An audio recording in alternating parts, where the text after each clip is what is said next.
நிகழ்ச்சிகளே அடுத்து இந்த மேடையிலே ஊக்கமூட்டும் பேச்சினை வழங்குவதற்காக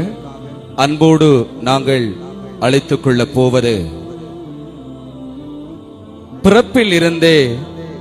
2 கண்களும் கண் பார்வையும் தெரியாமல் தன்னுடைய தாய் தகப்பனுடைய வளர்ப்பிலே ஒழுக்கமான குழந்தையாக தன்னுடைய ஆற்றல் நிறைந்த திறமைகளை வெளிக்காட்ட வேண்டும் என்று மாவடு பள்ளியிலே பிறந்து சாதிக்க வேண்டும் என்று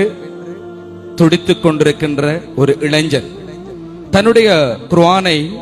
சிறப்பான முறையிலே தட்டச்சு மூலமாக பிரைல் மூலமாக கற்றுக்கொண்டு இந்த வயதிலே ஒரு யூடியூப் தளத்தினை இஸ்லாமிய சிந்தனையோடு உருவாக்கி